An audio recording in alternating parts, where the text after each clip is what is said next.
Siete Islas sigue la historia de Mario, que es un hombre normal, un hombre de mediana edad, que sufre un accidente de tráfico y a raíz de esto empieza a tener unos sueños muy extraños en los que un personaje le insta a visitar las siete islas. En sus viajes descubre que ha adquirido un sexto sentido que le guía hasta unas pequeñas piedras de color negro y unas piedras que se convierten en polvo cada vez que las toca. Mario poco a poco se empieza a obsesionar con encontrar todas las piedras y saber qué secreto ocultan, ¿no?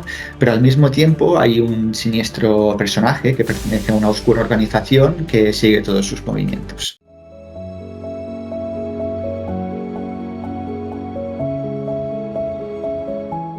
Soy Jonás Ramírez Molina, tengo 47 años, he nacido y vivo en Sabadell, ciudad de la provincia de Barcelona, y soy licenciado en Traducción e Interpretación y el ganador del primer premio de microrrelatos en Twitter que organizó el Ayuntamiento de Barcelona en 2016, y en estos momentos también estoy preparando mi segunda novela. Estoy aquí hoy como autor de la novela Siete Islas, publicada por Aliar Ediciones en junio del año pasado, una novela de misterio ambientada en su mayor parte en las Islas Canarias.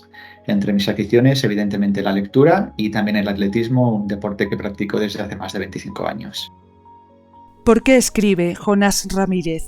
Bueno, escribir un libro es algo que siempre he considerado un reto desde que era niño, saber si era capaz de hacerlo o no.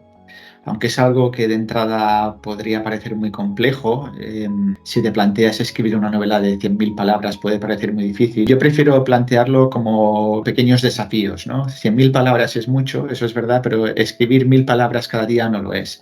Y si te lo planteas como estas pequeñas metas, es algo que en 3-4 meses puedes tener una novela perfectamente acabada.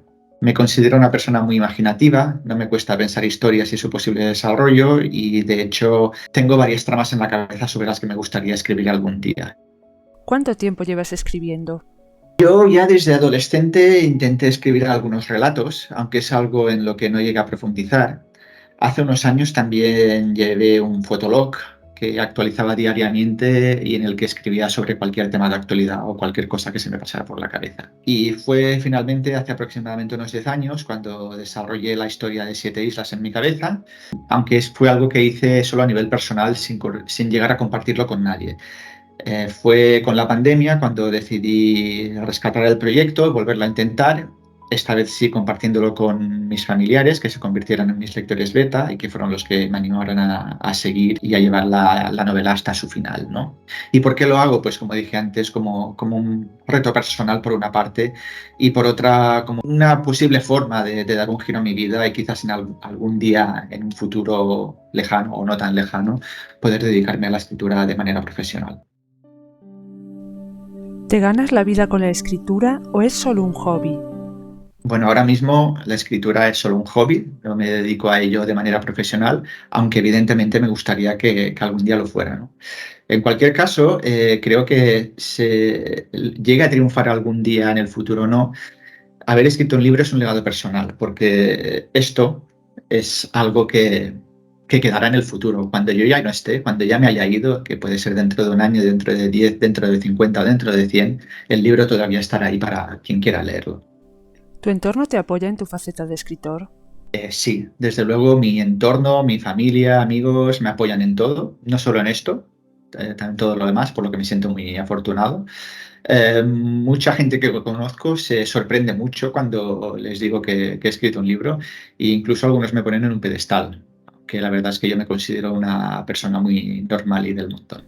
¿Qué sentiste al ver tu primer libro publicado? Pues fue mucha emoción, sobre todo porque no pensaba que el proceso sería tan largo. Una vez estuvo escrito el libro y la propiedad intelectual registrada, pensé que iría todo más rodado, ¿no?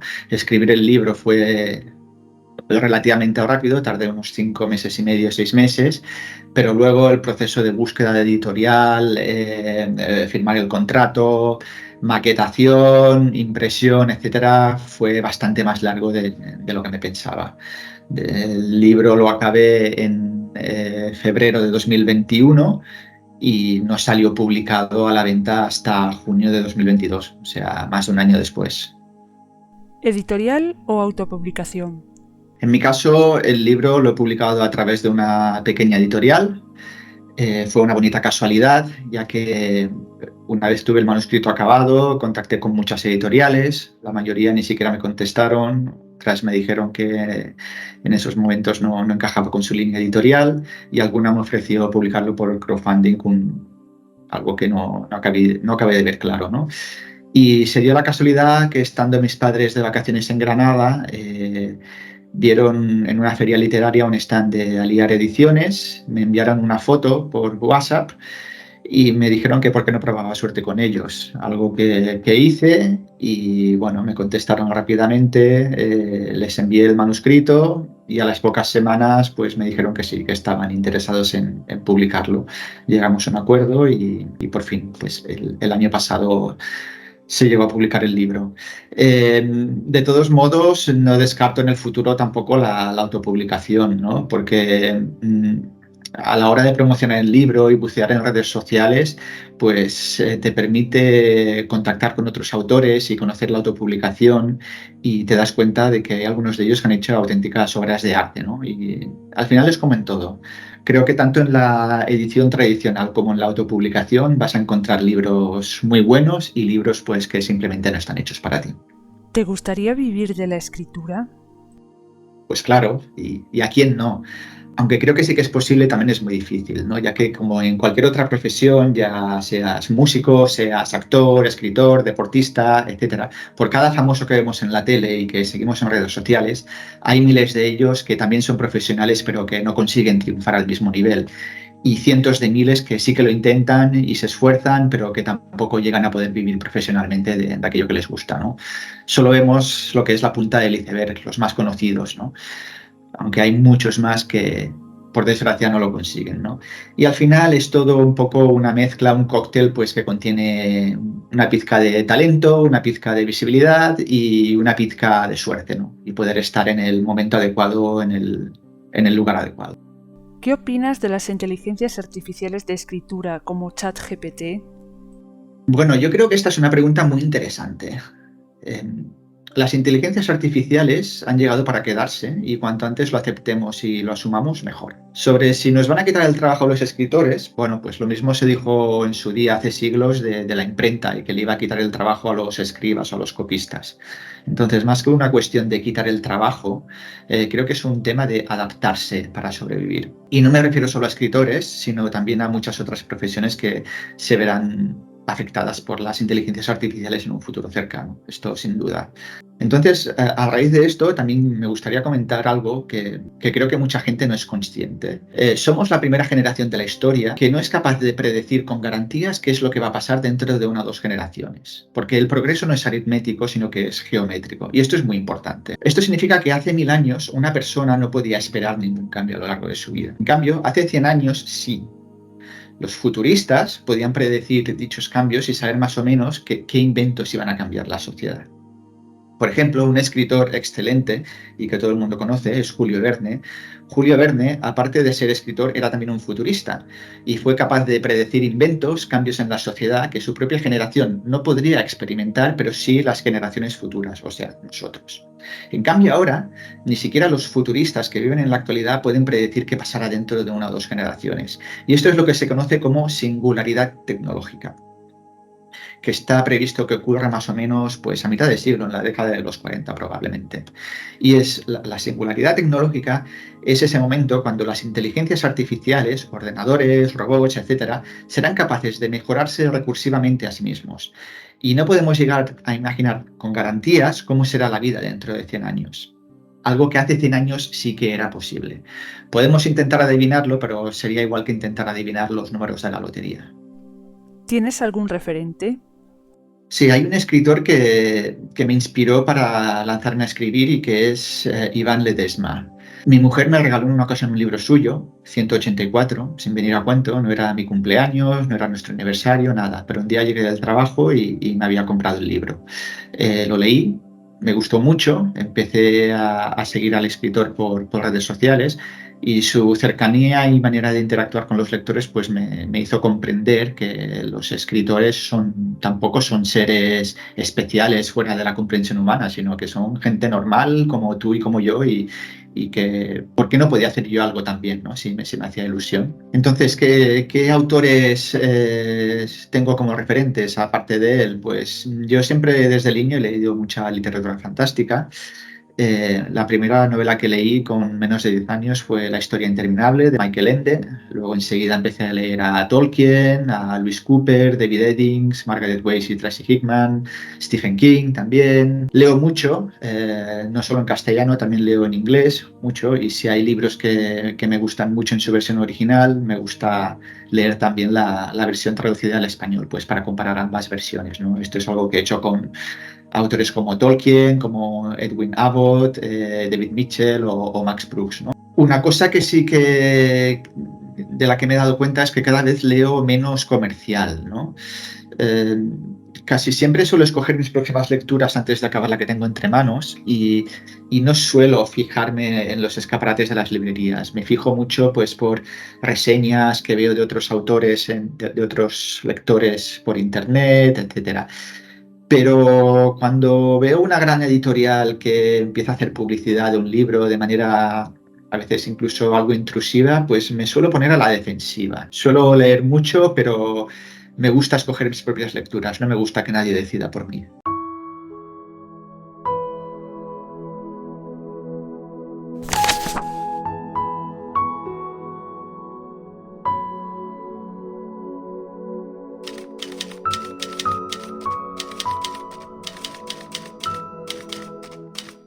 Bueno, yo he decidido escribir Siete Islas en parte como un desafío personal, porque es algo que siempre me pregunté si sería capaz de hacer o no, y también no lo voy a negar por hacer algo diferente que me permitiera salir de mi rutina diaria. Y quizás que algún día en el futuro me permita poder vivir de la escritura de manera profesional. El libro tardé relativamente poco en escribirlo, fueron un poco más de 5 meses, aunque sí que es cierto que el proceso de planificar la historia viene de bastante más atrás, ¿no? Empezó hace unos 10 o 12 años, cuando escribí el guión, el primer borrador de la historia y los primeros 4 capítulos. Aunque fue algo que nunca compartí con nadie y finalmente pues dejé el proyecto aparcado. Fue años después, en 2020, cuando llegó la pandemia, que me decidí a volverlo a intentar y fue en septiembre de 2020 que, usando a mi familia como lectores beta, reescribí los primeros 4 capítulos, lo compartí con ellos, les gustó bastante, sentían mucha curiosidad por saber cómo continuaba la historia y esto fue lo que me animó pues, a continuar escribiendo semana a semana la continuación de la novela hasta que estuvo finalizada a principios de febrero de 2021.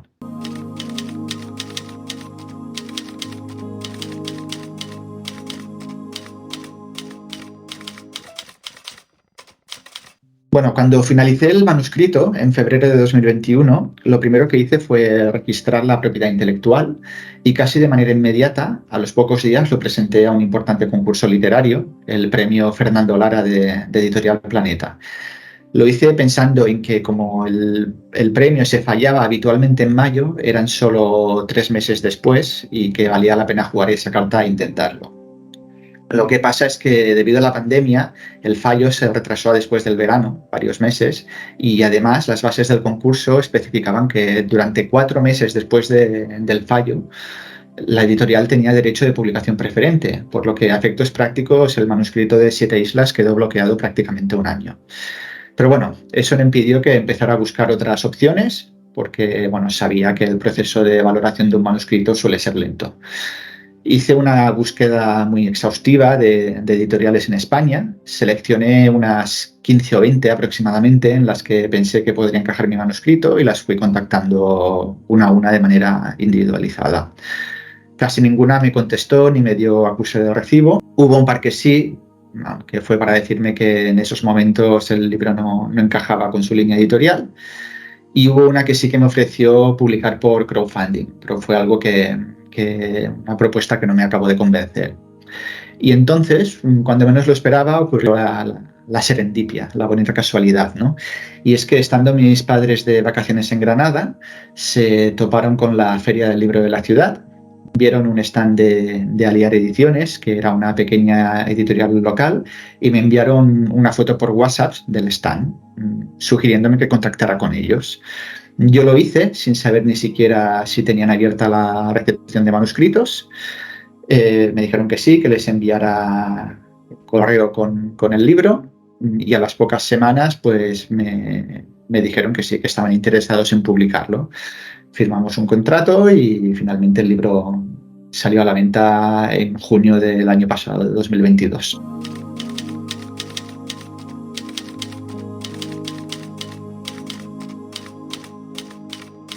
Hay varios motivos. El principal es que cuando empecé a desarrollar la historia de Siete Islas en mi cabeza, iba con frecuencia de vacaciones a Canarias y me di cuenta de que las localizaciones encajaban a la perfección con la historia que yo quería explicar.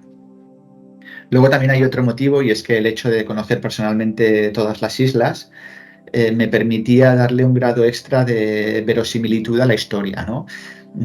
Y me hacía más fácil explicar el viaje de descubrimiento del protagonista, de Mario.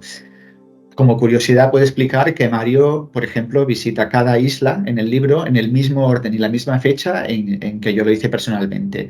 Y muchas de las anécdotas que le pasan, las cosas cotidianas, pues me han pasado también a mí.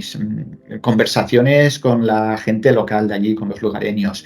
Cosas que presencia en sitios emblemáticos del archipiélago. Son cosas que he vivido yo en primera persona y eso me permitía narrarlos de una manera mucho más ágil, ¿no?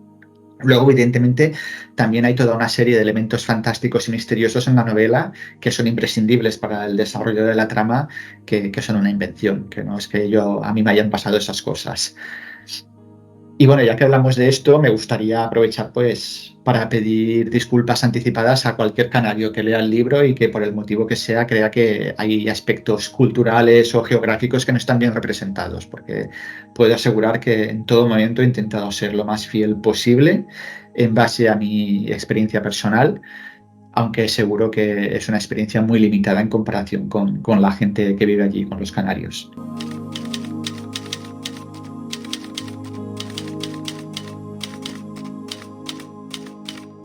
Los lectores creo que van a encontrar muchas sorpresas, porque el libro está ambientado en las Islas Canarias, pero solo en un 50%. Hay otras localizaciones, y alguna de ellas creo que es bastante espectacular y no se revela hasta el clímax de la historia. Es un libro en el que hay misterio, hay algo de fantasía y hay algo también de ciencia ficción.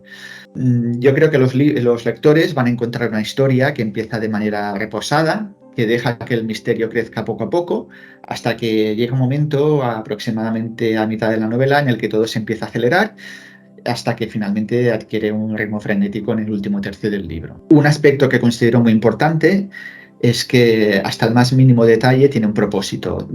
Todo está ligado, no es un libro con un final abierto, sino que todo tiene su explicación. Incluso los elementos de fantasía y ciencia ficción he intentado que queden bien explicados. Dentro de lo que son los elementos fantásticos, a los lectores no les va a quedar duda, una vez terminado el libro, de por qué ocurre cada cosa en cada momento determinado. Está dirigido a un público adulto. Debo añadir que he hablado con lectores que se han terminado el libro, de todas las edades y de todos los géneros, a los que les ha gustado.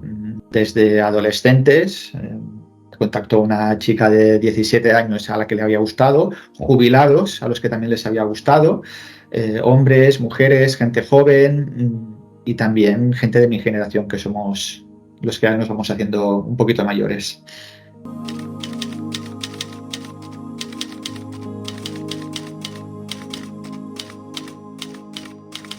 El libro tiene, al menos desde mi punto de vista, 4 lecturas diferentes. La primera, ya lo he dicho en muchas otras ocasiones, es una historia de misterio que creo que engancha, porque es un misterio que va increciendo, va creciendo poco a poco, con cliffhangers casi al final de cada capítulo, y que va revelando las sorpresas en momentos clave de la historia. Luego tiene una segunda historia, una segunda lectura, y es que es una historia ambientada en lugares a los que nos es fácil remitirnos, ¿no? La gente que contacta conmigo después de terminar el libro me suele decir lo mismo casi siempre, y es que los que ya han estado en alguna de las Islas Canarias me suelen decir que les resulta muy fácil identificar los lugares que aparecen y en los que ellos ya han estado, y que eso les facilita la lectura. Pero al mismo tiempo, los lugares, las islas que no han visitado, les entran ganas de ir a visitarlas, ¿no? De ir de vacaciones y de conocerlas, ¿no? Y esto me gusta porque pienso, mira, si hay algún representante del gobierno canario que ve esta entrevista y quiere hacerme embajador cultural del archipiélago, pues yo encantado de la vida. Bueno, el libro creo que tiene una tercera lectura también, para mí la más importante, y es que yo quería transmitir mi visión y teoría personal sobre ciertos aspectos filosóficos, metafísicos, que creo que nos preocupan a todos, ¿no? Y aprovechar también el libro para escribir acerca de un tema que me gusta mucho, mucho. Siempre que puedo leo sobre este tema y veo películas, etcétera, ¿no?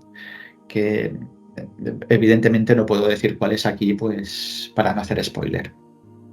Y luego hay una última lectura que a mí me sorprendió porque no fui consciente de esta última lectura hasta que estuvo el manuscrito terminado, y es sobre la importancia de las motivaciones personales, cómo nuestras motivaciones definen nuestras acciones, ¿no? Nuestras creencias, lo que amamos, lo que deseamos, es lo que nos empuja a actuar de una manera u otra a lo largo de nuestra vida.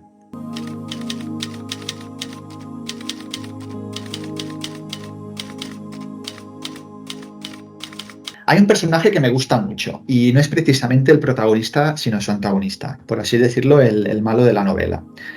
Es un anciano que se llama Conrad, del cual al principio no sabemos casi nada. No sabemos sus motivaciones ni sabemos qué es lo que busca exactamente. Sabemos que es una persona muy mayor, que ya supera los 90 años y que está en el ocaso de su vida. Y es un personaje que está completamente obsesionado por encontrar algo, no voy a decir el qué, y que cree que Mario, el protagonista, le puede conducir hacia eso que está buscando. Y esa obsesión, esa ha sido la fuerza motriz durante gran parte de su vida, y es lo que le permite seguir adelante a pesar de su avanzada edad. Un poco este personaje, cuando pienso en él, me viene a la mente Anthony Hopkins, ¿no? Físicamente, por si os queréis hacer una idea. Del protagonista, por ejemplo, Mario, al principio se saben muy pocas cosas. Es algo hecho a propósito, a conciencia, y es para que el lector vaya descubriendo la historia al mismo tiempo que él.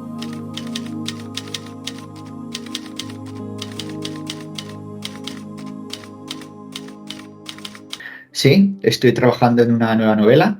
Es una novela que está situada en el mismo universo ficticio de Siete Islas, pero no es una secuela, no es una continuación, tampoco es una precuela ni nada parecido.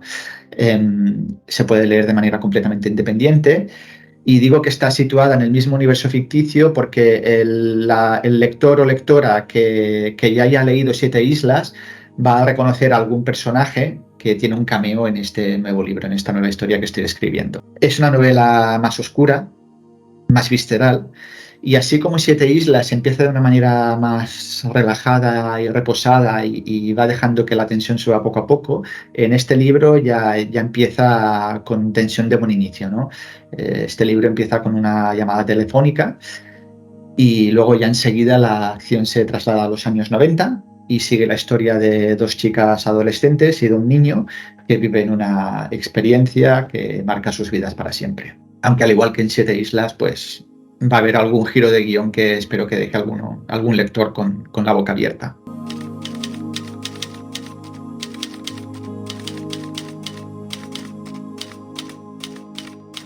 El libro se puede pedir y comprar en tapa blanca con solap en cualquier librería nacional o directamente en la web de Aliar Ediciones. También se encuentra fácilmente en plataformas como por ejemplo Amazon.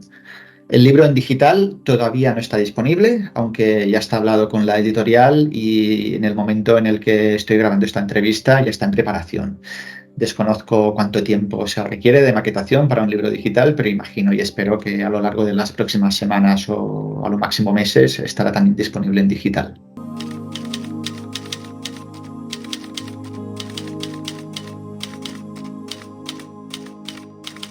ante todo, muchas gracias por haber aguantado mi rollo hasta aquí. Leed mucho. Si es mi libro, mejor, pero si por lo que sea mi libro no os llama la atención, pues no pasa nada. Leed igualmente, leed otros libros, que seguro que hay muchos ahí fuera que son para vosotros. Una cosa sí que quiero decir, eso sí, y es que cuando leáis un libro, sea el que sea, si os gusta, por favor, dejad una reseña o comentario, donde sea, en Amazon, en redes sociales, a través de la editorial. Escribid al autor directamente, lo que sea, porque no os imagináis la tremenda fuerza que tiene esa pequeña acción para animar a otros lectores a leer ese libro y darle visibilidad al autor. En redes sociales me podéis encontrar como Tino Olives y si me leéis espero vuestros comentarios. Gracias por escucharme y al que se anime, pues también gracias por leerme. Adiós.